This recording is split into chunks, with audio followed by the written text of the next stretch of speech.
The world's first set of surviving septuplets are turning 28 years old today. These are babies, and how can you decide that you're going to have this one and you're not going to have that one? How do you choose which one? In November of 1997, a small hospital in Des Moines, Iowa, did something that had never been done before in recorded medical history.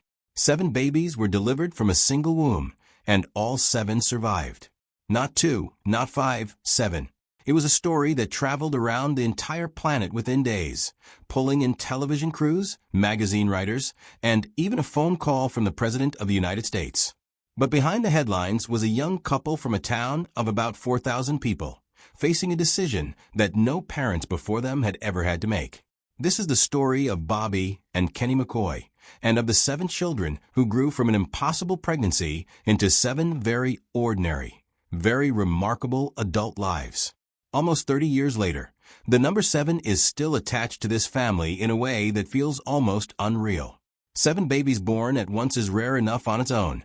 Most fertility complications that produce multiples top out at twins or triplets, and even those carry real risk. Septuplets surviving together, all 7 of them, had simply never been documented before the McCaughys.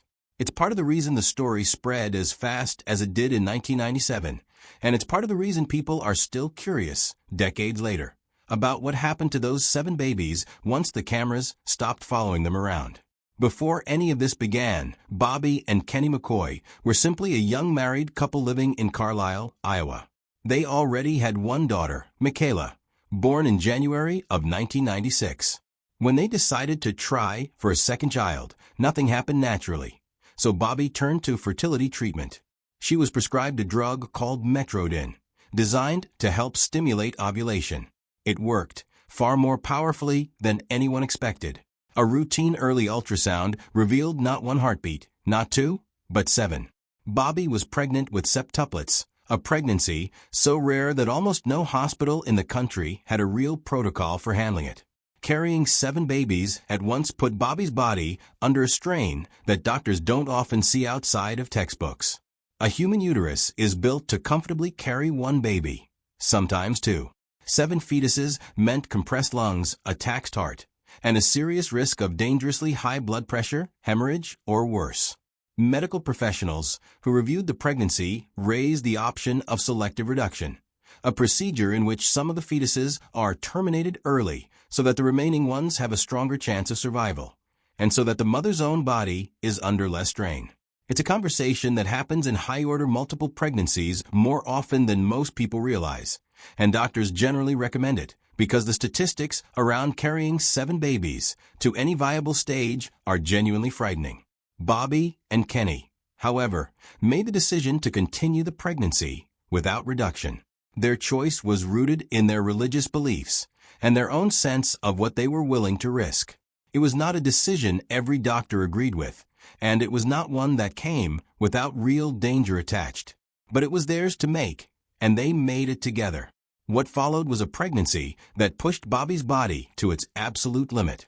She was placed on strict bed rest for months, unable to stand for long periods, gaining a significant amount of weight as her body worked to sustain 7 growing fetuses at once. Doctors monitored her constantly, watching for the complications that so often accompany pregnancies like this one. Meanwhile, word of the pregnancy had already reached far beyond Iowa. Reporters started calling the hospital. Talk shows debated the ethics of the family's decision on national television. Letters poured in from strangers, some offering prayers and support, others criticizing the McCaughys for their choice. It was, in every sense, a pregnancy that belonged to the entire country before it even belonged fully to the family living through it. On November 19, 1997, at Iowa Methodist Medical Center, later part of what's now known as Blank Children's Hospital, the delivery took place. It required a coordinated medical team of dozens of specialists, doctors, nurses, anesthesiologists, and neonatal staff, all present at once, each assigned to one of the 7 newborns. The babies were born by cesarean section, each one weighing under 3.5 pounds. Their names were Kenneth Robert Jr., Alexis May, Natalie Sue, Kelsey, and Nathan Roy, Brandon James, and Joel Stephen.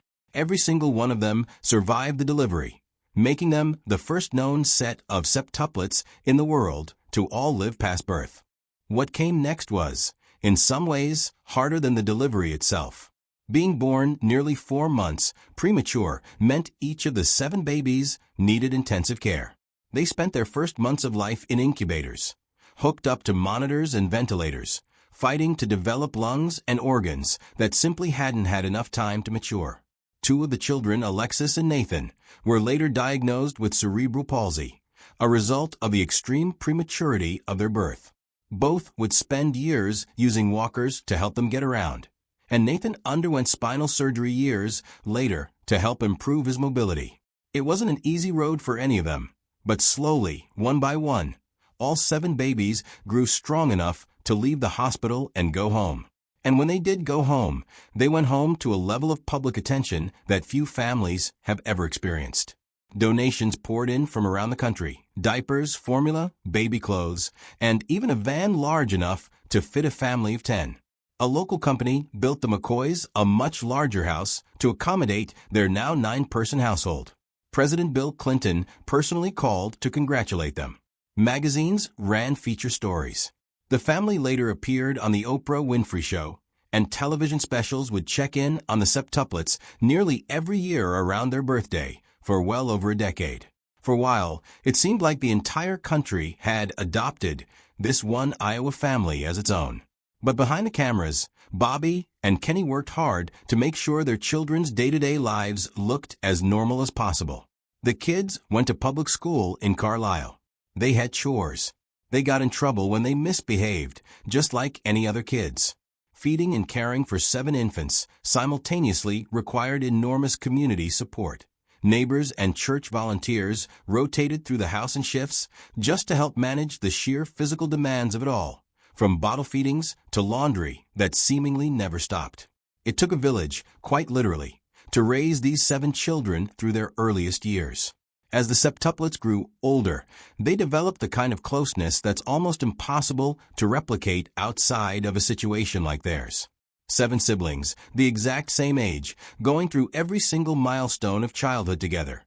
First days of school, first sports practices, first heartbreaks, created a bond that extended well past typical sibling relationships. They weren't just brothers and sisters. They were basically each other's built-in best friends from the very first day of their lives, something that carried all the way through their school years and into adulthood. By the time they reached high school graduation in 2016, the McCaughey septuplets had become something the world hadn't quite seen before. Proof that a story once treated as a medical long shot could turn into 7 completely ordinary childhoods. All 7 of them graduated from Carlisle High School together, walking across the same stage that year, including Alexis, whose cerebral palsy had once made even basic mobility a daily challenge. It was a moment that closed out one chapter of their lives and opened up a very different one, because for the first time, the 7 of them were about to start building separate individual paths. So what does each of the McCaughey septuplets look like now, roughly 3 decades after that historic birth? Kenneth, who still goes by Kenny, followed a hands-on path into skilled trade work. He trained in carpentry and cabinet making, building a career working with wood and custom furniture in central Iowa. He's since gotten married and settled into a quieter, steady adult life, a sharp contrast to the noise and chaos of growing up in a house with 6 other siblings his exact age.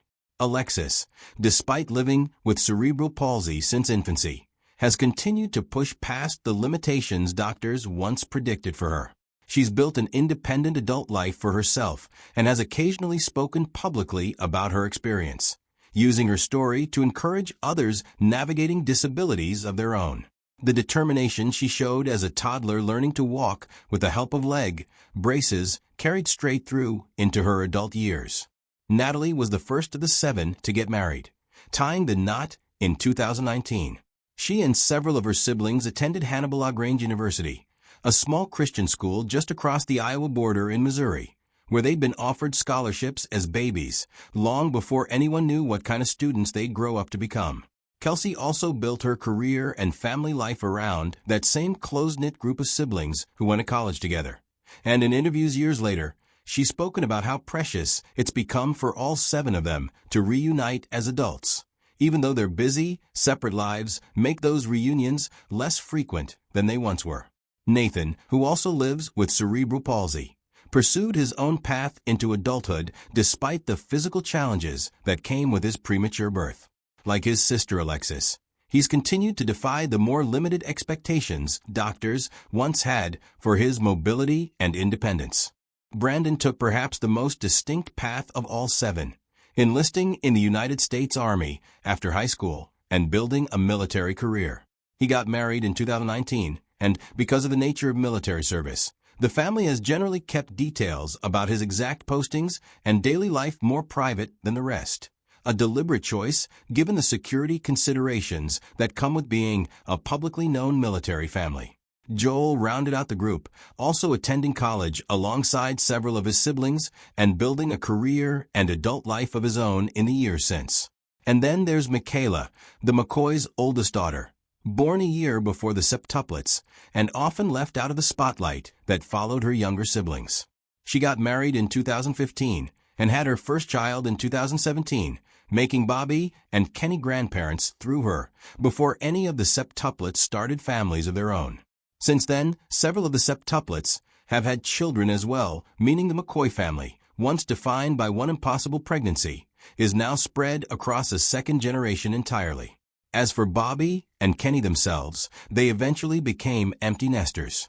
In 2018, they sold the large custom home they'd been given decades earlier, donating it to a non-profit organization that now uses the space to support young mothers in need. A fittingly full-circle use for the house that was built because of their own family's unusual beginning. Bobby and Kenny have remained active in their church community over the years, and they've largely stepped back from the intense media attention that once surrounded their family, choosing instead a quieter life while their 7 children build lives of their own scattered across careers, marriages, and now grandchildren.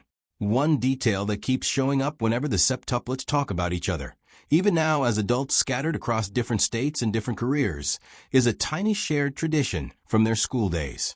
Growing up, several of them played in the same school band and performed a piece nicknamed Crazy Cat, each of them responsible for a different part. Even decades later, when the group manages to get together, they'll still sing out their individual parts from that old song, a small inside joke that nobody outside the family would ever understand. It's a kind of detail that says more about who they become than any headline ever could. 7 people who spent every single day of their childhood side by side, and who still find small ways to hold onto that closeness even now that their lives have pulled them in 7 different directions. Family reunions, by most accounts, aren't easy to coordinate anymore. Between careers, marriages, military postings, and children of their own, getting all 7 septuplets, their spouses, their kids, and their parents into one house at the same time has become something of a rare event rather than a regular one. But when it does happen, it's reportedly loud, crowded, and full of the same chaotic energy that defined their childhood.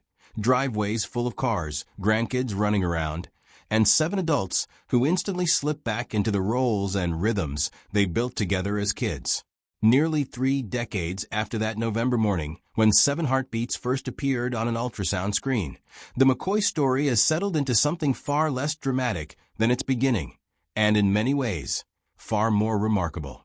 7 children who were never expected to survive infancy grew into 7 adults living entirely ordinary lives, careers, marriages, kids of their own, family gatherings, inside jokes only they understand. The medical miracle that once made global headlines eventually became exactly what Bobby and Kenny had always hoped it would. 7 separate, unremarkable, wonderfully normal lives, built on top of a beginning that was anything but normal at all.